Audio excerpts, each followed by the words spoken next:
ಓಂ ಶ್ರೀ ಗುರು ಬಸವಲಿಂಗಾಯ ನಮಃ.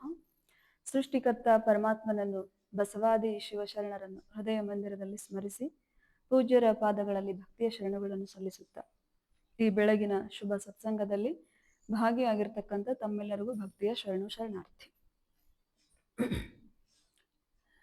ನಾವೆಲ್ಲರೂ ಪೂಜ್ಯ ಮಾತಾಜಿಯವರು ಬರೆದಿರ್ತಕ್ಕಂಥ ತರಂಗಿಣಿ ಕಾದಂಬರಿ ಆಧರಿಸಿ ಆಧ್ಯಾತ್ಮದ ಶ್ರೀಗಿರಿಯನ್ನೇರಿದ ಶಿವನ ಮೀಸಲು ಕುಸುಮವಾಗಿ ಚೆನ್ನಮಲ್ಲಿಕಾರ್ಜುನಯ್ಯನಿಗೆ ಎಡೆಯಾದ ವೀರ ವಿರಾಗಿಣಿ ಶಿವಯೋಗಿಣಿ ಮತ್ತೆ ಅಕ್ಕ ಮಹಾದೇವಿ ತಾಯಿಯವರ ಜೀವನ ಚರಿತ್ರೆಯನ್ನು ನಾವೆಲ್ಲ ನೋಡ್ತಾ ಇದ್ದೀವಿ. ನಿನ್ನಿಂದಿನ ಅಧ್ಯಾಯ 4 ಸಂಕಲ್ಪ ಸಿದ್ಧಿ ನೋಡ್ತಾ ಇದ್ದೀವಿ. ಇವತ್ತು ಅದರದ್ದು ಮುಂದುವರೆದ ಭಾಗ ಮತ್ತು ಅಧ್ಯಾಯ 5 ನನಸಾದ ಕನಸು ಇವೆರಡನ್ನ ನೋಡೋಣ. ನಿನ್ನೆ ಎಲ್ಲಿ ಬಂದಿದ್ರು ಅಂದ್ರೆ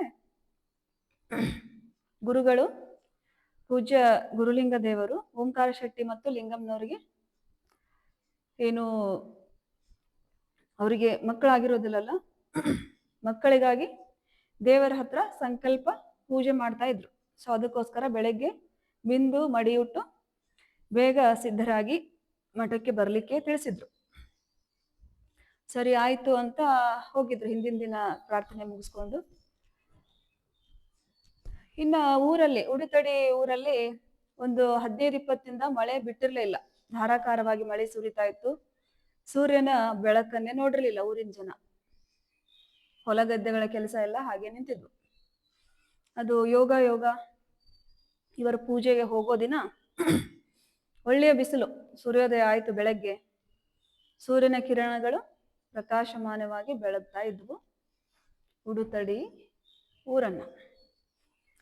ಇವರು ಬೆಳಗ್ಗೆ ಬೇಗ ಎದ್ದು ತಮ್ಮ ದಿನಚರಿ ಮುಗಿಸ್ಕೊಂಡು ತುಂಬಾ ಸಂತೋಷದಿಂದ ತಯಾರಾಗಿ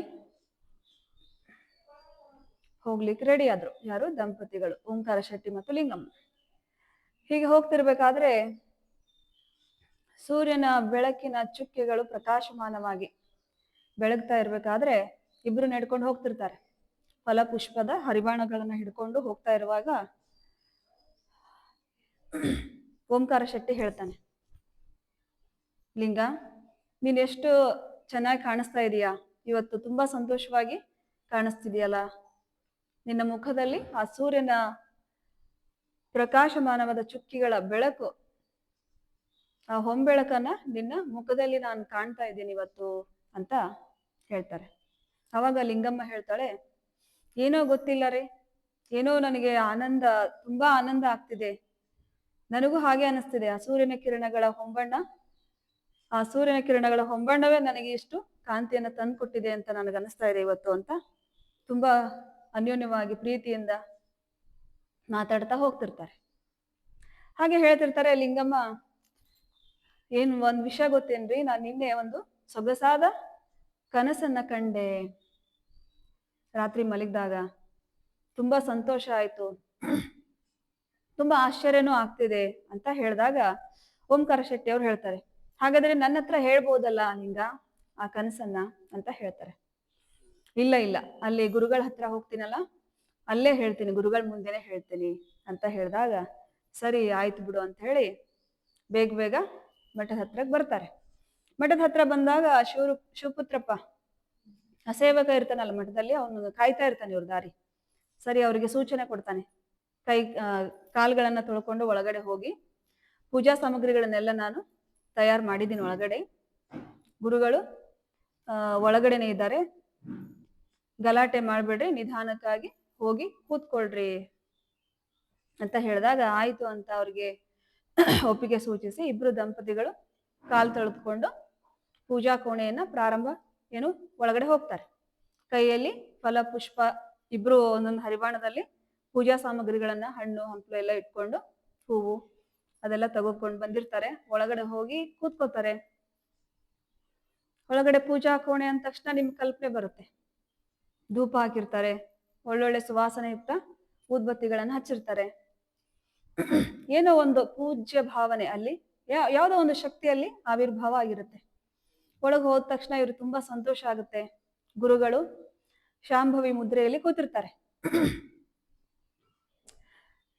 ಅವ್ರನ್ನ ನೋಡಿ ತುಂಬಾ ಸಂತೋಷದಿಂದ ಅಲ್ಲೇ ನಮಸ್ಕಾರ ಮಾಡಿ ತಾವು ಕೂಡ ಪೂಜೆ ಮಾಡ್ಕೊಂಡು ಕೂತ್ಕೋತಾರೆ. ಒಂದು ಧ್ಯಾನ ಮುದ್ರೆಯಲ್ಲಿ ಕೂತ್ಕೊಂಡು ಧ್ಯಾನ ಮಾಡ್ತಾ ಕೂತ್ಕೋತಾರೆ. ಇವ್ರಿಗೆ ಅನಿಸ್ತಾ ಇದೆ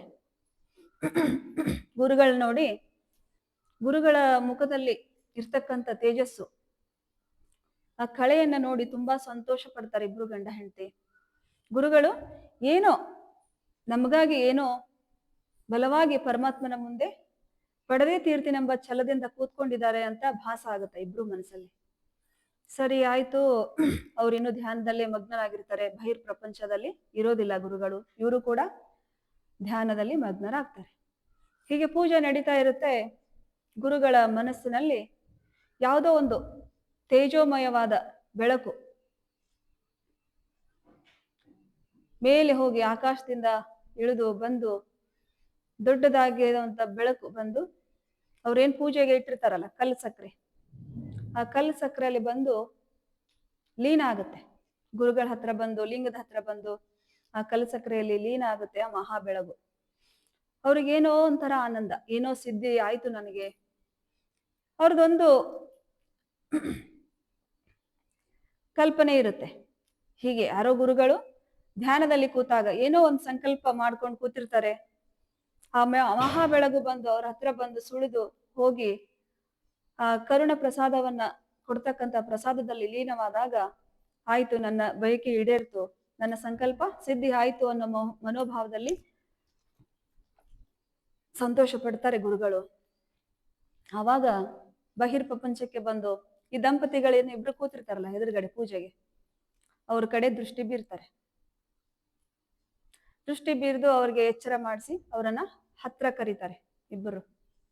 ಇಬ್ರು ದಂಪತಿಗಳ ಗುರುಗಳ ಹತ್ರ ಬಂದು ನಮಸ್ಕಾರ ಮಾಡ್ಕೊಂಡು, ಗುರುಗಳು ನೈವೇದ್ಯಕ್ಕೆ ಏನಿಟ್ಟಿರ್ತಾರಲ್ಲ ಕಲ್ ಸಕ್ಕರೆ, ಆ ಕಲ್ ಸಕ್ಕರೆಯನ್ನ ಕರುಣ ಪ್ರಸಾದವನ್ನಾಗಿ ಇಬ್ಬರಿಗೂ ಕೊಡ್ತಾರೆ. ದಂಪತಿಗಳಿಗೆ ಕೊಟ್ಟು ತಲೆಯ ಮೇಲೆ ಹಸ್ತವನ್ನಿಟ್ಟು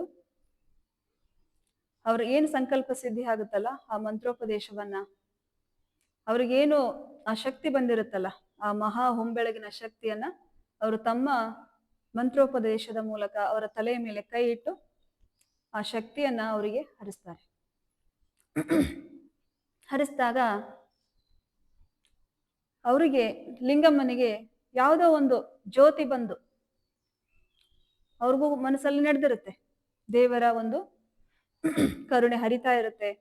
ಆ ಜ್ಯೋತಿ ಬಂದು ಲಿಂಗಮ್ಮನವರ ಹೃತ್ ಕಮಲದಲ್ಲಿ ಬಂದು ಬೆರೆತಂತೆ ಅವರಿಗೆ ಭಾಸ ಆಗುತ್ತೆ. ಆ ಅನುಭೂತಿಯನ್ನ ಇಬ್ರು ದಂಪತಿಗಳು ಪಡಿತಾರೆ. ಪಡೆದು ನಿಂತ್ಕೊಂಡು ಹಿಂದೆ ಮತ್ತೆ ಹೋಗಿ ಧ್ಯಾನದಲ್ಲಿ ಕೂತ್ಕೋತಾರೆ. ಹಂಗೆ ಧ್ಯಾನ ಮಾಡ್ತಾ ಇರ್ತಾರೆ. ಗುರುಗಳಿಗೂ ಎಚ್ಚರ ಆಗತ್ತೆ, ಓಂಕಾರನಿಗೂ ಎಚ್ಚರ ಆಗತ್ತೆ. ಲಿಂಗಮ್ಮ ಇನ್ನೂ ಬಹಿರ್ ಪ್ರಪಂಚಕ್ಕೆ ಬಂದಿರೋದಿಲ್ಲ. ಅವರು ಅದೇ ಧ್ಯಾನದಲ್ಲೇ ಇರ್ತಾರೆ. ಮತ್ತೆ ಆಮೇಲೆ ಓಂಕಾರ ಶೆಟ್ಟಿಯವರು ಅವರನ್ನ ಎಚ್ಚರಿಸಿ ಬಹಿರ್ ಪ್ರಪಂಚಕ್ಕೆ ಕರ್ಕೊಂಡು ಬರ್ತಾರೆ ಲಿಂಗಮ್ಮನವ್ರನ್ನ. ಅವಾಗ ಗುರುಗಳು ಹೇಳ್ತಾರೆ, ನೋಡು ಓಂಕಾರ, ಇವಾಗೇನು ನಿಮಗೆ ನಾನು ಹರಿಸಿದ್ನಲ್ಲ ಆ ಪರಮಾತ್ಮನೆಂಬ ಚಿದ್ ಬೆಳಗು, ನಾನು ಏನ್ ಸಂಕಲ್ಪ ಮಾಡಿದ್ದೆ ನನ್ನ ಸಂಕಲ್ಪನೂ ಈಡೇರ್ತು. ಹಾಗೆ ನಿಮ್ಮ ಬಯಕೆಯನ್ನು ಕೂಡ ಈ ಸಂದರ್ಭದಲ್ಲಿ ಈಡೇರುತ್ತೆ. ಲಿಂಗಮ್ಮನವ್ರು ಹೇಳ್ತಾರೆ, ತಾಯಿ ಲಿಂಗಮ್ಮ, ಈ ಏನು ನಿಮ್ಮ ಮಗು ಬರುತ್ತಲ್ಲ, ಈ ಮಗು ಅಸಾಮಾನ್ಯವಾದ ಮಗು, ಆ ಪರಮಾತ್ಮನ ಕರುಣೆಯ ಚಿತ್ಕೂಸು. ಇದು ಈ ಲೋಕವನ್ನ ಅಷ್ಟೇ ಬೆಳಗ್ಲಿಕ್ಕೆ ಬರ್ತಾ ಇಲ್ಲ, ಈ ಮನುಕುಲೋದ್ಧಾರವನ್ನ, ಈ ಮನುಕುಲವನ್ನ ಬೆಳಗ್ಲಿಕ್ಕೆ ಬರ್ತಾ ಇರ್ತಕ್ಕಂಥ ಮಹಾ ಚಿಜ್ಯೋತಿ, ಮಹಾ ಬೆಳಕು ಇದು. ಈ ನಿಮ್ಮ ಮಗುವಿನ ಆಗಮನದಿಂದ,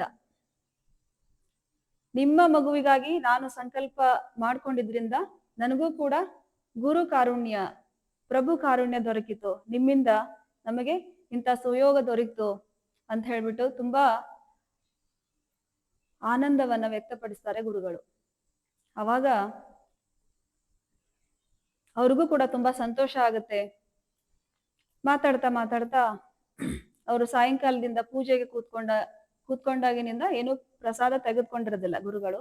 ಅವಾಗ ಇಬ್ರು ದಂಪತಿಗಳು ಹೇಳ್ತಾರೆ, ನೀವು ನಿನ್ನೆಯಿಂದ ಏನು ಪ್ರಸಾದ ತೆಗೆದುಕೊಂಡಿಲ್ವಂತೆ, ಇವತ್ತು ನಾವು ರಸಬಾಳೆ ಹಣ್ಣು ಮತ್ತು ಹಿಂಡಿದ ಹಸುವಿನ ಹಾಲನ್ನು ತಂದಿದ್ದೀವಿ, ದಯವಿಟ್ಟು ನೀವು ಅದನ್ನೇ ಸ್ವೀಕರಿಸ್ಬೇಕು ಅಂತ ವಿನಂತಿ ಮಾಡ್ಕೊಳ್ತಾರೆ ಇಬ್ರು ದಂಪತಿಗಳು.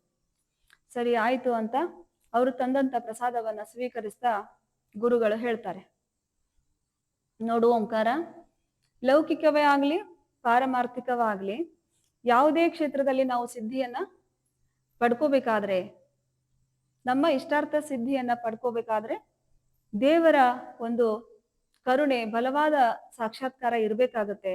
ಅದಷ್ಟೇ ಅಲ್ಲ, ನಮ್ಮಲ್ಲೂ ಕೂಡ ಸದಾಚಾರ ಇರ್ಬೇಕು. ಅದಿದ್ದಾಗ ಮಾತ್ರ ಅದು ಸಿದ್ಧಿ ಆಗುತ್ತೆ. ಅಂತಹ ಒಂದು ಸದಾಚಾರವನ್ನ, ಗುರುಗಳ ಆ ಪರಮಾತ್ಮನ ಕರುಣೆಯನ್ನ ನೀವು ಪಡೆದಂತ ದಂಪತಿಗಳು ನೀವಾಗಿದ್ದೀರಿ. ನಿಮಗೆ ಆ ಪರಮಾತ್ಮ ಒಳ್ಳೇದ್ ಮಾಡ್ಲಿ ಅಂತ ಗುರುಲಿಂಗ ದೇವರು ಹರಿಸ್ತಾರೆ. ಹೀಗ್ ಮಾತಾಡ್ತಾ ಕೂತಿರ್ಬೇಕಾದ್ರೆ ಲಿಂಗಮ್ನವ್ರು ಹೇಳ್ತಾರೆ, ನಿನ್ನೆ ಹೇಳಿದ್ರಲ್ಲ, ನಿನ್ನೆ ಒಂದು ಕನಸು ಕಂಡೆ ಅಂತ ಹೇಳ್ಬಿಟ್ಟು. ಗುರುದೇವ, ನಿನ್ನೆ ನಾನು ವಿಚಿತ್ರವಾದ ಒಂದು ಅದ್ಭುತವಾದ ಆಶ್ಚರ್ಯಕರವಾದ ಕನಸನ್ನ ಕಂಡೆ ನಾನು ಅಂತ ಲಿಂಗಮ್ನವರು ಗುರುಗಳಿಗೆ ಹೇಳ್ತಾಳೆ. ಹೌದಾ ತಾಯಿ, ಏನದು ಅಂತ ಕೇಳಿದಾಗ ಹೇಳ್ತಾರೆ, ರಜತಗಿರಿಯಲ್ಲಿ ಒಂದು ಪರ್ವತದಲ್ಲಿ, ರಜತಗಿರಿಯಲ್ಲಿ ಒಂದು ಪರ್ವತ, ಅಲ್ಲಿ ಒಂದು ಉಪ್ಪರಿಗೆ ಕಂಗೊಳಿಸ್ತಾ ಇತ್ತು. ಆ ಒಂದು ವಾಹನದಲ್ಲಿ ನಾನು ಇವ್ರ ಜೊತೆ ಹೋಗ್ತಾ ಇದ್ದೆ. ಇವ್ರ ಜೊತೆ ಹೋಗ್ತಾ ಇರ್ಬೇಕಾದ್ರೆ ನೀವು ಅಲ್ಲಿ ಆ ವಾಹನದಲ್ಲಿ ಮಹಾಯೋಗಿ ಶಿವ ತಪಸ್ ಮಾಡ್ತಾ ಇದ್ದ. ನೀವು ಕೂಡ ಗುರುಗಳು ಹೇಳ್ತಿರ್ಬೇಕಾದ್ರೆ ನೀವು ಕೂಡ ಅಲ್ಲಿ ಧ್ಯಾನದಲ್ಲಿ ಕೂತಿದ್ರಿ. ನೀವು ಧ್ಯಾನ ಮಾಡ್ತಾ ಮಾಡ್ತಾ ಆ ಮಹಾಯೋಗಿ ಶಿವನಲ್ಲಿ ಪ್ರಾರ್ಥನೆ ಮಾಡಿದಾಗ ಆ ಪರ್ವತದಿಂದ ಒಂದು ಹೂವು, ದೊಡ್ಡದಾದ ಹೂವು, ಮಲ್ಲಿಗೆ ಹೂವು ನಿಮ್ಮ ಒಂದು ಸಂಕಲ್ಪಕ್ಕೆ ನಿಮ್ಮ ಹತ್ರ ಹರಿದು ಬರ್ತಾ ಇತ್ತು. ಅದನ್ನ ನಾನು ನನ್ನ ಮುಡಿಗೆ ಹಾಕೊಂಡೆ, ನನ್ನ ಉಡಿಯಲ್ಲಿ ಹಾಕೊಂಡೆ ಅಂತ ಹೇಳಿದಾಗ ಗುರುಗಳು ಹೇಳ್ತಾರೆ, ಹೌದಾ ತಾಯಿ, ತುಂಬಾ ಸಂತೋಷ ಆಯ್ತು ನನಗೆ. ಅದನ್ನ ಉಡಿಯಲ್ಲಿ ಹಾಕೊಂಡು ನಾನು ಕೂತ್ಕೊಂಡಿರ್ಬೇಕಾದ್ರೆ ಆ ಪರಮಾತ್ಮನೇ ಕರುಣಿಸಿದ ನನಗೆ ಅಂತ ಹೇಳ್ಬಿಟ್ಟು ತುಂಬಾ ಸಂತೋಷ ಆಯ್ತು ಅಂತ ಹೇಳಿದಾಗ ಗುರುಗಳು ಹೇಳ್ತಾರೆ, ತುಂಬಾ ಒಳ್ಳೆಯ ಕನಸನ್ನ ಕಂಡಿದೀಯ ತಾಯಿ. ಅದು ಬರೀ ನಿನ್ನ ಭ್ರಮೆಯಲ್ಲ, ಆ ಭಗವಂತನೇ ನಿನಗೆ ಕರುಣಿಸಿದ ವರಪ್ರಸಾದ ಅದು ಬರೀ ಕನಸಲ್ಲ. ಆ ಶಿವನ ಪ್ರಸಾದವನ್ನೇ ನೀನು ಪಡೆದಿದೀಯಾ ಅಂತ ಗುರುಗಳು ಹೇಳಿದಾಗ ಲಿಂಗಮ್ಮ ತುಂಬಾ ಸಂತೋಷ ಭರಿತಳಾಗಿ ಮುಂದೆ ಹೇಳ್ತಾಳೆ, ಆದ್ರೆ ಗುರುದೇವ, ಈ ಕನಸು ಇಷ್ಟಕ್ಕೆ ಮುಗಿಲಿಲ್ಲ, ಈ ಕನಸು ಇನ್ನೂ ಇದೆ. ಮುಂದೆ ಏನಪ್ಪಾ ಆಯ್ತು ಅಂದ್ರೆ, ಆ ಹೂವು ನಂದೇ ಅಂತ ತಿಳ್ಕೊಂಡು ನಾನು ಆನಂದ ಪಡ್ತಿರ್ಬೇಕಾದ್ರೆ ಆ ಮಹಾಯೋಗಿ ಶಿವ ಬಂದು ಆ ಹೂವನ್ನ ಬೇಡ್ತಾನೆ ನನ್ನ ಹತ್ರ, ಈ ಹೂವು ನನಗೆ ಸೇರ್ಬೇಕು ಕೊಡು ಅಂತ ಕೇಳ್ತಾನೆ. ನಾನು ಎಷ್ಟು ಬೇಡ್ಕೊಂಡ್ರು ಅಂಗ್ಲಾಚ್ ಬೇಡ್ಕೊಳ್ತೀನಿ, ಇಲ್ಲ ಇದು ನನಗಾಗಿ ನೀನು ವರವಾಗಿ ಕೊಟ್ಟಿದೀಯಾ, ನಾನು ಯಾಕೆ ಕೊಡ್ಲಿ ಅಂತ ಹೇಳ್ಬಿಟ್ಟು ಕೇಳಿದಾಗ, ಇಲ್ಲ ನಾನೇ ಕೊಟ್ಟಿದ್ದ ಹೂವನ್ನ ನನಗೆ ಕೊಡ್ಲಾರಿಯಾ ಅಂತ ಮಹಾಯೋಗಿ ಶಿವನನ್ನ ಪ್ರಶ್ನೆ ಮಾಡ್ತಾನೆ. ಇವರು ಕೂಡ ಅಂದ್ರೆ ಓಂಕಾರ ಶೆಟ್ಟಿಯವರು, ನಮ್ಮ ಮನೆಯವರು ಕೂಡ, ಇಲ್ಲ ಅದು ಶಿವನ ಮೀಸಲು ಕುಸುಮ, ಶಿವನಿಗೆ ಸೇರ್ಬೇಕು, ಕೊಟ್ಬಿಡು ಅಂತ ಒತ್ತಾಯ ಮಾಡಿ ಶಿವನಿಗೆ ಕೊಡಿಸ್ಬಿಡ್ತಾರೆ. ಅದೇ ರೀತಿ ನೀವು ಕೂಡ ನನಗೆ ಹೇಳಿದ್ರಿ, ನಿನಗೆ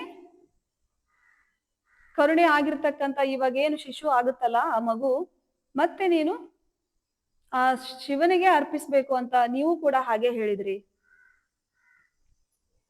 ಅಂತ ಹೇಳ್ಬಿಟ್ಟು ನಮ್ಮ ಮನೆಯವರು ಅದನ್ನು ಕೂಡ ಶಿವನಿಗೆ ಅರ್ಪಿಸ್ಬಿಡ್ತಾರೆ ಅಂತ ಒಂದೊಂದನ್ನೇ ನೆನಪು ಮಾಡ್ಕೊಂಡು ಹೇಳ್ತಾ ಇರ್ತಾರೆ. ಹೇಳಿದಾಗ ಗುರುಗಳು ಹೇಳ್ತಾರೆ, ಹೌದು ತಾಯಿ ಲಿಂಗಮ್ಮ, ಇದು ಶಿವನ ವರಪ್ರಸಾದ.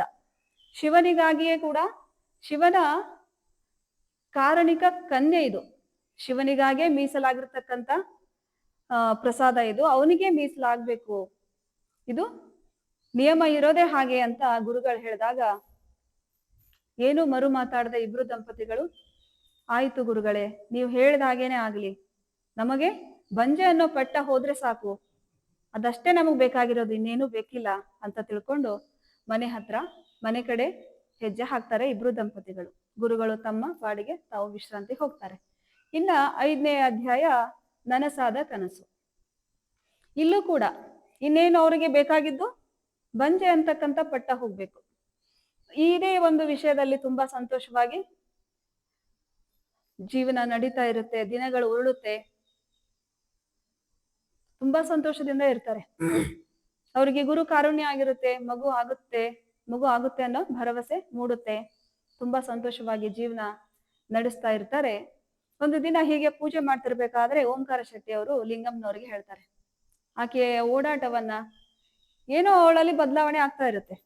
ಸೊ ನಾವು ಹೇಳ್ತಿರ್ತೀವಲ್ಲ, ಇವಾಗ ಗರ್ಭಿಣಿ ಆದ್ರೆ ದಿನಗಳು ಉರುಳಿದಂತೆ ಎಲ್ಲದರಲ್ಲೂ ಮಹಿಳೆಯಲ್ಲಿ ಕೆಲವೊಂದು ಬದಲಾವಣೆ ಆಗ್ತಾ ಹೋಗ್ತಾ ಇರ್ತವೆ, ಹಾರ್ಮೋನ್ ಬದಲಾವಣೆ ಆಗ್ತಾ ಇರ್ತಾವು, ಅವ್ರ ಸಂತೋಷ ಎಲ್ಲ ಅವರ ಸ್ವಭಾವದಲ್ಲೂ ಕೂಡ ಬದಲಾವಣೆ ಆಗ್ತಾ ಇರುತ್ತೆ.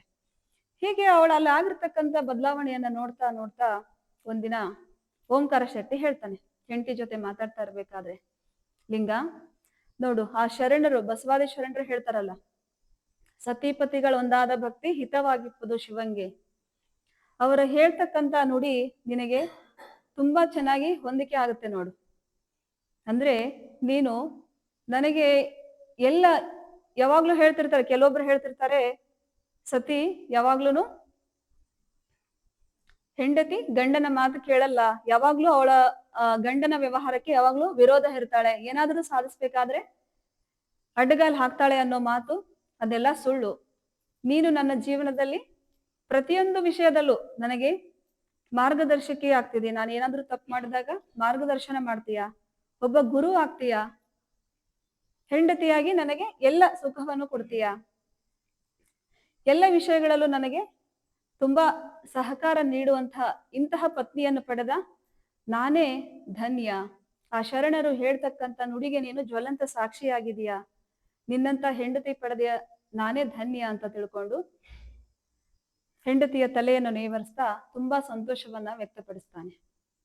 ಅವಾಗ ಲಿಂಗಮ್ಮ ಹೇಳ್ತಾಳೆ, ಸಾಕು ಸಾಕು ನಿಮ್ಮ ಹೊಗಳಿಕೆಗೆ ಅಡ್ಡಗಟ್ಟೆ ಕಟ್ರಿ, ತುಂಬಾ ಹೊಗಳ್ಬೇಡ್ರಿ, ನಾನು ನಿಮ್ಮ ಸೇವಕಿ, ಗಂಡನ ಸೇವೆ ಮಾಡೋದು ಅದು ನಿಮ್ಮಂತಹ ಗಂಡನ ಪಡೆದಂತಹ ನಾನೇ ಧನ್ಯಳು, ನಿಮ್ಮಂತ ಪುರುಷನ ಸೇವೆ ಮಾಡೋದ್ರಲ್ಲೇ ನನಗೆ ಆನಂದ ಅಂತ ಸಂತೋಷವನ್ನ ವ್ಯಕ್ತಪಡಿಸ್ತಾಳೆ. ಹೀಗೆ ಅವ್ರದ್ದು ನಡೀತಾ ಇರುತ್ತೆ ಮಾತುಕತೆ. ದಿನದಿಂದ ದಿನಕ್ಕೆ ಲಿಂಗಮ್ಮನವರಲ್ಲಿ ತುಂಬಾ ಬದಲಾವಣೆ ಆಗುತ್ತೆ. ಅವರ ಮುಖದಲ್ಲಿರ್ಬೋದು, ಮೊದಲೇ ನೋಡೋದಕ್ಕೆ ತುಂಬಾ ಸುಂದರವಾಗಿರ್ತಾಳೆ ಲಿಂಗಮ್ಮ. ಇನ್ನ ತಾಯಿ ಆಗೋ ಸಂದರ್ಭ ಅಲ್ವಾ, ದಿನ ದಿನ ಅವಳಿಗೆ ಎಲ್ಲ ವಿಷಯಗಳಲ್ಲೂ, ಬಣ್ಣದಲ್ಲೂ, ಅವಳ ನಡವಳಿಕೆಯಲ್ಲೂ, ಸ್ವಭಾವದಲ್ಲಿ, ಎಲ್ಲ ವಿಷಯದಲ್ಲೂ ತುಂಬಾ ಬದಲಾವಣೆ ಆಗೋದನ್ನ ಗಮನಿಸ್ತಾ ಇರ್ತಾನೆ ಓಂಕಾರ ಶೆಟ್ಟಿ. ಇನ್ನ ದಿನ ತುಂಬದ ಹಾಗೆ 3 ತಿಂಗಳಾಗುತ್ತೆ, 4 ತಿಂಗಳಾಗುತ್ತೆ, ಎಲ್ಲರಿಗೂ ಗೊತ್ತಾಗತ್ತೆ ಲಿಂಗಮ್ಮ ಬಸರಿ ಆಗಿದ್ದಾಳೆ ಅಂತ ಹೇಳ್ಬಿಟ್ಟು. ಹೀಗೆ ಗೊತ್ತಲ್ಲ, ನೆರೆಹೊರೆಯವರು ತುಂಬಾ ಆತ್ಮೀಯರು ಬಂದು ಅವಳನ್ನ ಮಾತಾಡ್ಸೋದು ಎಲ್ಲ ನಡೆಯುತ್ತೆ. ಇವಳು ತಂದೆ ಧ್ಯಾನ, ಮೊದಲಿಗಿಂತ ಹೆಚ್ಚು ಪೂಜೆ ಧ್ಯಾನದಲ್ಲಿ ಎಲ್ಲವನ್ನ ಮನೆ ಕೆಲಸ ಎಷ್ಟು ಮಾಡ್ಬೇಕು ಅದೆಲ್ಲ ಮುಗಿಸ್ಬಿಟ್ಟು ಹೆಚ್ಚಿನ ಸಮಯವನ್ನ ಪೂಜೆ ಧ್ಯಾನದಲ್ಲೇ ಕಳೀತಾ ಇರ್ತಾಳೆ ಲಿಂಗಮ್ಮ. ಮನೆಗೆ ಜನ ಬರ್ತಿರ್ತಾರೆ, ಇವಳು ಮಾತಾಡ್ಸಕ್ಕೆ ಯಾರು, ನಾವು ಹೆಂಗೆ ಆದ್ರೂ ಹೋಗ್ತೀವಲ್ಲ, ಯಾರಾದ್ರೂ ಇಂಥ ವಿಷಯ ಕೇಳಿದಾಗ ಪ್ರೀತಿಯಿಂದ ಆತ್ಮೀಯರು ಹೋಗಿ ಮಾತಾಡ್ಸ್ಲಿಕ್ಕೆಲ್ಲ ಹೋಗ್ತಿರ್ತೀವಲ್ಲ, ಹಾಗೆ ಲಿಂಗಮ್ಮನವರು ಮಾತಾಡ್ಸ್ಲಿಕ್ಕೆ ಅಕ್ಕಪಕ್ಕದವ್ರ ಮನೆಯವ್ರ ಜನ ಬರ್ತಿರ್ತಾರೆ. ಅವಳಿಗೆ ಅವ್ರ ಕಡೆ ಧ್ಯಾನನೇ ಇಲ್ಲ, ಅಯ್ಯೋ ನಾನ್ ಬ್ಯುಸಿ ಇದ್ದೀನಿ ಅಂತ ಹೇಳ್ಬಿಟ್ಟು ಅವ್ರ ಕಡೆ ಗಮನ ಕೊಡದೆ ಯಾವಾಗ್ಲೂ ದೇವರ ಧ್ಯಾನದಲ್ಲೇ ತೊಡಗಿರ್ತಾಳೆ. ಗೊತ್ತಲ್ಲ, ಈ ತರ ಮಾಡಿದಾಗ ಈಗ ನಾವು ನಮ್ಮ ಮನೆಗೆ ಯಾರಾದ್ರೂ ಬಂದಾಗ ನಾವು ಅವ್ರ ಕಡೆ ಹೆಚ್ಚು ಗೊತ್ತಾಗುತ್ತೆ, ಹೆಚ್ಚು ಗಮನ ಕೊಡ್ತೀವ, ಪ್ರೀತಿಯಿಂದ ನೋಡ್ಕೊಳ್ತೀವ ಇಲ್ಲ ಅಂತ. ಇವಳು ಲಿಂಗಮ್ಮ ಯಾವಾಗ್ಲೂ ಪೂಜೆಯಲ್ಲೇ ತೊಡಗಿರ್ತಾಳೆ, ಅವ್ರ ಕಡೆ ಅಷ್ಟು ಆಸಕ್ತಿ ವಹಿಸೋದಿಲ್ಲ. ಅವಾಗ ಅಕ್ಕಪಕ್ಕದ ಜನ ಮಾತಾಡ್ಕೋತಾರೆ. ಪಾಲಕ್ಷಯನ ಮನೆಯಲ್ಲಿ ಹೇಮಾವತಿ ಅಂತ ಇರ್ತಾಳೆ ಒಬ್ಳು, ಅವಳು ಮಾತಾಡ್ತಾಳೆ, ಅಯ್ಯೋ ಏನೋ ಅಂತಾರಲ್ಲ, ಅರ್ಧ ರಾತ್ರಿಯಲ್ಲಿ ಐಶ್ವರ್ಯ ಬಂದ್ರೆ ಕೊಡೆ ಹಿಡ್ತಾರೆ, ಇವ್ರಿಗೆ ಮದುವೆ ಆಗಿ 15 ವರ್ಷದ ನಂತರ ಮಗು ಆಗಿರುತ್ತೆ. ನೋಡು, ಅಂದಗಾತಿಗೆ ಇಷ್ಟು ವರ್ಷ ಆದ್ಮೇಲೆ ಮಗು ಆಗ್ತಿರೋದಕ್ಕೆ ಎಷ್ಟು ಜಂಬ ಇವಳಿಗೆ. ಮನೆಗ್ ಬಂದವ್ರನ್ನ ಸರಿಯಾಗಿ ಮಾತಾಡಿಸ್ತಾ ಇಲ್ಲ. ಈಗ 1 ಮಗು ಆಗ್ತಿರೋದಕ್ಕೆ ಹಿಂಗ ಆಡ್ತಿದ್ದಾಳೆ. ನಮ್ ಹಾಗೆ 6ರಿಂದ 8, 10 ಮಕ್ಳು ಆದ್ರೆ ಇನ್ ಯಾರನ್ನಾದ್ರೂ ಕಣ್ಣೆತ್ತಿ ನೋಡ್ತಾಳೋ ಇಲ್ವೋ ಬಿಂಕಗಾತಿ ಅಂತ ಹೇಮಾವತಿ ಹೇಳ್ತಾಳೆ. ಅದಕ್ಕೆ ಇನ್ನೊಬ್ರು ಉಪಕಾರ ಹಾಕ್ತಾರೆ. ಸಿಂಗಾರಮ್ಮ ಅಂತ ಇರ್ತಾಳೆ. ಅಯ್ಯೋ, ಹಂಗೇನ್ ಇರ್ಲಿಕ್ಕಿಲ್ಲ, ಬಹಳ ದಿನಕ್ಕೆ ಮಗು ಆಗ್ತಿದೆಯಲ್ಲ, ಅದಕ್ಕೆ ಬಹಳ ಸಂತೋಷ ಆಗಿ ಹೊರಗಡೆ ಬಂದ್ರೆ ಯಾರನ್ನಾದ್ರೂ ಮಾತನಾಡ್ಸಿದ್ರೆ ದೃಷ್ಟಿಗಿಷ್ಟಿ ತಾಗ್ಬಿಡುತ್ತೋ ಏನಂತ ಮನೆ ಸೇರ್ಕೊಳ್ತಾರ ಅನ್ಸತ್ತೆ, ಒಳಗಡೆ ಇರ್ತಾಳ ಅನ್ಸತ್ತೆ, ಬಿಡು ಹೇಮಾ ಅಂತ ಹೇಳಿ ಸಿಂಗಾರಮ್ಮ ಹೇಳ್ತಾಳೆ. ಇನ್ನೊಬ್ಬಕ್ಕೆ ಇರ್ತಾಳ ಬಂಗಾರಮ್ಮ ಅಂತ. ಅದೆಲ್ಲ ಏನ್ ಇರ್ಲಿಕ್ಕಿಲ್ಲ ಬಿಡವ, ಹಳಿ ಭಾಷೆ ಗೊತ್ತಲ್ಲ, ಅದೆಲ್ಲ ಏನ್ ಇರ್ಲಿಕ್ಕಿಲ್ಲ ಬಿಡವ. ಅದೇನೋ ಅಂತಾರಲ್ಲ, ಬಹಳ ದಿನಕ್ಕೆ ಮಕ್ಕಳಾದ್ರೆ ದೃಷ್ಟಿಗೆ ಇಷ್ಟಿ ಸನ್ನಿ ಅಂತಾರಲ್ಲ, ಅಂದ್ರೆ ಕೆಲವೊಬ್ರು ಮಾನಸಿಕ ಆಗ್ಬಿಡ್ತಾರೆ, ಮಂಕ್ ಆಗ್ಬಿಡ್ತಾರೆ. ಹಂಗಾಗಿ ಮಂಕ್ ಆಗಿ ಕೂತ್ಕೊಂಡಿರ್ಬೇಕು ಬಿಡು ಸಿಂಗಾರಮ್ಮ, ಅದಕ್ಕೆ ಅವಳು ಆಚೆ ಬರ್ತಿಲ್ಲ ಅಂತ ಹೇಳಿ ಬಂಗಾರಮ್ಮ ಅಂತಾಳೆ. ಹೀಗೆ ಈ ಮಾತುಗಳನ್ನೆಲ್ಲ ಅಕ್ಕಪಕ್ಕದ ಮನೆಯ ಗಂಡಸರು ಕೇಳಿಸ್ಕೊಂತಿರ್ತಾರೆ. ಈ ಹೆಣ್ಮಕ್ಳು ಇಷ್ಟೇ ಬುದ್ಧಿ ಅಂತ ಹೇಳ್ಕೊಂಡು ಅವರು ಹೀಗೆ ಸಹಜವಾಗಿ ಅಂಗಡಿ ಕಡೆ ಹೋದಾಗ ಓಂಕಾರ ಶೆಟ್ಟಿ ಅವ್ರಿಗೆ ಹೇಳ್ತಾರೆ, ಈ ತರ ಜನ ಲಿಂಗಮ್ಮನಿಗೆ ಮಾತಾಡ್ತಾ ಇದ್ದಾರೆ ಅಂತ ಹೇಳಿದಾಗ ಓಂಕಾರ ಶೆಟ್ಟಿಗೆ ಏನ್ ಮಾಡ್ಬೇಕಂತ ತೋಚೋದಿಲ್ಲ. ಇರ್ಲಿ ಬಿಡು ಅಂತ ಹೇಳಿ ಅವನ್ ತುಂಬಾ ತಲೆ ಕೆಡಿಸ್ಕೊಳ್ಳೋದಿಲ್ಲ. ಸರಿ ಆಯ್ತು, ಅಂಗಡಿ ವ್ಯವಹಾರ ಮುಗಿಸ್ಕೊಂಡು ಮನೆಗೆ ಹೋಗ್ತಾನೆ. ಯಾವಾಗ್ಲೂ ಅಷ್ಟೇ, ಬೆಳಗ್ಗೆ ಪ್ರಸಾದ ಮುಗಿಸ್ಕೊಂಡು ಅಂಗಡಿಗೆ ಹೋದವರು ಮತ್ತೆ ಮಧ್ಯಾಹ್ನ ಬಂದು ಪ್ರಸಾದ ಮಾಡ್ಕೊಂಡು ಹೋಗ್ಬಿಡ್ತಾನೆ. ಅಷ್ಟು ಮನೆ ಕಡೆ ಅಷ್ಟು ಗಮನ ಇರಲ್ಲ. ಅವಳ ಜೊತೆಗೆ ಗಿರಿಜಾಂಬೆ ಅಂತ ಸೇವಕಿ ಇರ್ತಾಳೆ ಮನೇಲಿ. ಹೀಗ್ ನಡೀತಿರ್ಬೇಕಾದ್ರೆ ಒಂದು ದಿನ ಯಾವಾಗ ಬಂದಾಗನು ಧ್ಯಾನದಲ್ಲೇ ಇರ್ತಾಳೆ ಲಿಂಗಮ್ಮ. ಯಾವಾಗ್ಲೂ ಪೂಜಾ ಕೋಲಿಯಲ್ಲೇ ಇರ್ತಾಳೆ ಮನೇಲಿ. ಮಧ್ಯಾಹ್ನ ಬೆಳಗ್ಗೆ ಹೋಗುವಾಗ್ಲೂ ಕೂಡ ಅಲ್ಲೇ ಇರ್ತಾಳೆ. ಮನೆ ಕೆಲಸ ಮುಗಿಸ್ಬಿಟ್ಟು ಧ್ಯಾನದಲ್ಲಿ ಕೂತ್ ಬಿಟ್ಟಿರ್ತಾಳೆ. ಇನ್ನು ಮನೆಗೆ ಮಧ್ಯಾಹ್ನ ಪ್ರಸಾದಕ್ಕೆ ಬಂದಾಗ್ಲೂ ಕೂಡ ಧ್ಯಾನದಲ್ಲೇ ಇರ್ತಾಳೆ ಲಿಂಗಮ್ಮ. ಹೀಗ ಒಂದಿನ ಬಂದಾಗ ಧ್ಯಾನದಲ್ಲಿ ಕೂತಾಗ ಮನೆಯ ಸೇವಕಿಯನ್ನ ವಿಚಾರಿಸ್ತಾನೆ, ಯಾರು? ಓಂಕಾರ ಶೆಟ್ಟಿ. ಪ್ರಸಾದ ಮಾಡಿದ್ಲೋ ಇಲ್ಲೋ ಅಂತ ಕೇಳಿದಾಗ ಗಿರಿಜಾಂಬೆ ಹೇಳ್ತಾಳೆ, ಇಲ್ಲ ಯಜಮಾನ್ರೆ, ನೀವು ಬೆಳಗ್ಗೆ ಹೋದಾಗ ಏನ್ ಪೂಜೆಲಿ ಕೂತಿದ್ರು ಅವಾಗಿಂದ ಅವರು ಎದ್ದೇ ಇಲ್ಲ, ಪ್ರಸಾದವನ್ನು ಕೂಡ ಸ್ವೀಕಾರ ಮಾಡಿಲ್ಲ ಅಂತ ತಿಳ್ಕೊಂಡು ಹೇಳ್ತಾಳೆ. ಅವಾಗ ಓಂಕಾರ ಶೆಟ್ಟಿ ಪೂಜಾ ಕೋಣೆ ಹತ್ರ ಹೋಗಿ ಅವರನ್ನ ಎಚ್ಚರಿಸಿ ಕರ್ಕೊಂಡು ಬಂದು ಮಾತಾಡ್ತಾರೆ. ಏನಿದು ಲಿಂಗ ನಿಂದು ಹುಚ್ಚಾಟ? ನೀನು ಇವಾಗ ತಾಯಿ ಆಗ್ತಿದ್ಯಾ, ಎಚ್ಚರಿಕೆ ಇದೆ ಅಲ್ವಾ ಮೈ ಮೇಲೆ? ನೀನು ಬೆಳಗ್ಗೆಯಿಂದ ಪ್ರಸಾದನೇ ತಗೊಂಡಿಲ್ವಂತೆ, ಹೀಗೆ ನೀನ್ ಕೂತ್ಬಿಟ್ರೆ ನಿನ್ನ ಆರೋಗ್ಯ ಏನಾಗ್ಬೇಕು? ಆರೋಗ್ಯ ಎಲ್ಲ ಕೆಟ್ಟು ನೀನು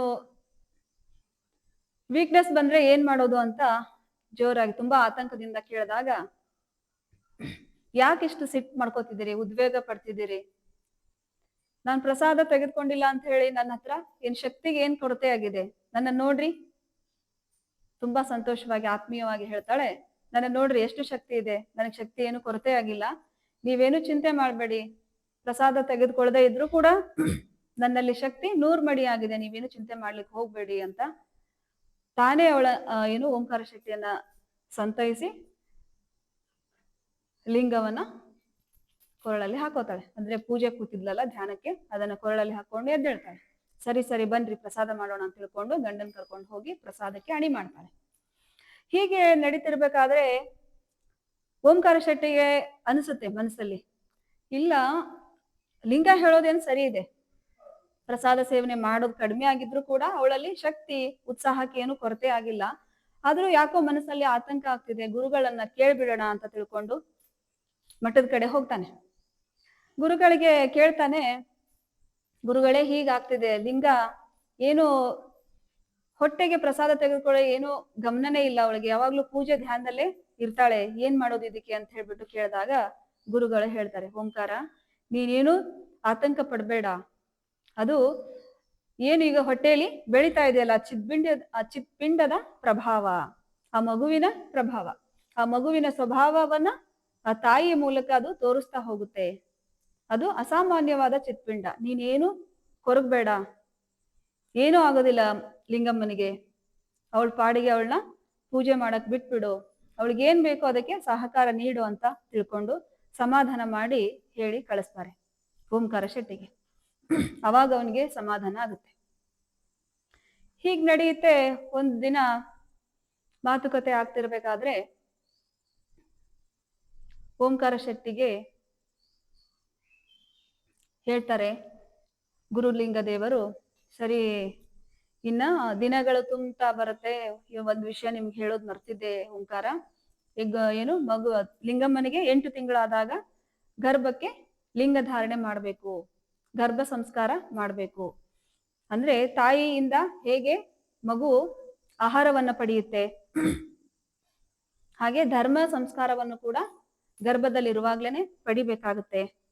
ಸೊ ಅದನ್ನ ಮಾಡಿಸ್ಬಿಡು ಮರಿದೆ ಅಂತ ಹೇಳ್ಬಿಟ್ಟು ಓಂಕಾರ ಶೆಟ್ಟಿಗೆ ಹೇಳ್ತಾರೆ ಗುರುಲಿಂಗ ದೇವರು. ಆಯ್ತು ಗುರುಗಳೇ, ನೀವ್ ಹೇಳ್ದಾಗೆ ಆಗ್ಲಿ ಅಂತ ತಿಳ್ಕೊಂಡು ಮನೆಗೆ ಬರ್ತಾನೆ. 8 ತಿಂಗಳು ತುಂಬುತ್ತೆ. ಒಂದು ದಿನ ಗುರುಲಿಂಗ ದೇವರ ಸಮ್ಮುಖದಲ್ಲಿ ಲಿಂಗಮ್ಮನವರಿಗೆ ಗರ್ಭ ಸಂಸ್ಕಾರ ಆಗುತ್ತೆ. ಅವಾಗ ಕಲ್ಯಾಣಕ್ಕೆ ಹೋದಾಗ ಅಪ್ಪ ಬಸವಣ್ಣನವರು ಕೊಟ್ಟಿರ್ತಾರಲ್ಲ ಅವ್ರಿಗೆ, ನಿಮ್ಮ ಊರಲ್ಲಿ ಒಂದು ಮಹಾ ಬೆಳಗು ಉದಯ ಆಗುತ್ತೆ, ಸ್ತ್ರೀ ಕುಲವನ್ನ ಮನುಕುಲವನ್ನ ಉದ್ಧಾರ ಮಾಡ್ಲಿಕ್ಕೆ ಒಂದು ಮಹಾ ಬೆಳಕು ನಿಮ್ಮ ಊರಲ್ಲಿ ಬರಲಿದೆ ಅಂತ ಏನು ಕೊಟ್ಟಿರ್ತಾರಲ್ಲ ಆಶೀರ್ವಾದ ಮಾಡಿ ಅವರು ದೀಕ್ಷೆ ತಗೊಳ್ಳುವಾಗ, ಸೊ ಅದನ್ನೇ ಲಿಂಗಮ್ಮನವರಿಗೆ ಲಿಂಗಮ್ಮನವ್ರ ಕೊರಳಲ್ಲಿ ಇರ್ತಕ್ಕಂಥ ಆ ದಾರಕ್ಕೆ ಈ ರುದ್ರಾಕ್ಷಿಯನ್ನ ಗಂಟು ಹಾಕಿ ಮಂತ್ರೋಪದೇಶವನ್ನ ಮಾಡಿ ಗರ್ಭ ಸಂಸ್ಕಾರವನ್ನ ಮಾಡ್ತಾರೆ ಗುರುಗಳ ಸಮ್ಮುಖದಲ್ಲಿ. ಇದೆಲ್ಲ ಚೆನ್ನಾಗಿ ನಡೆಯುತ್ತೆ. ಇನ್ನು ಮುಂದಿಂದು ಕಾರಣಿಕ ಕನ್ಯೆ ಅಂತ ಹೇಳ್ಬಿಟ್ಟು ಬರುತ್ತೆ ಇನ್ನೊಂದು ಅಧ್ಯಾಯ, 6ನೇ ಅಧ್ಯಾಯ. ಅಂದ್ರೆ ಭಾಗ 1 ಉಗಮ. ಭಾಗ 1ರಲ್ಲಿ 6 ಅಧ್ಯಾಯಗಳನ್ನ ಬರೆದಿದ್ದಾರೆ ಮಾತಾಜಿಯವರು. ಆ 6ನೇ ಅಧ್ಯಾಯ ನಾಳೆ ಮುಕ್ತಾಯ ಆಗುತ್ತೆ. ಮುಂದಿನ ಅಧ್ಯಾಯವನ್ನ ನಾಳೆ ನೋಡೋಣ. ಇನ್ನು ಉಳಿದಿದ್ದು ಏನು 2ನೇ ಭಾಗ ಬರುತ್ತಲ್ಲ, ಪ್ರಗತಿ, ತುಂಬಾ ಚೆನ್ನಾಗಿದೆ ಕತೆ. ಮಗುವಿನ ಒಂದು ಬೆಳವಣಿಗೆ ಇರಬಹುದು, ಊರಲ್ಲಿ ಜನರ ಒಂದು ಲಿಂಗಮ್ಮನಿಗೆ ಸಹಕಾರ ಇರಬಹುದು, ಸಹಕಾರ ಕೊಡದೇ ಇರಬಹುದು. ಸೊ ಎಲ್ಲ ಸಂದರ್ಭವನ್ನ ತುಂಬಾ ಚೆನ್ನಾಗಿ ಚಿತ್ರಿಸಿದ್ದಾರೆ ಮಾತಾಜಿಯವರು. ಸೊ ಉಳಿದಿದ್ದನ್ನ ನಾಳಿನ ದಿನ ನೋಡ್ತಾ ಹೋಗೋಣ ಅಂತ ತಿಳ್ಕೊಂಡು ಹೇಳ್ತಾ, ಇದಿಷ್ಟು ಇವತ್ತಿನ ಚಿಂತನ. ಎಲ್ಲರಿಗೂ ಶರಣು ಶರಣ.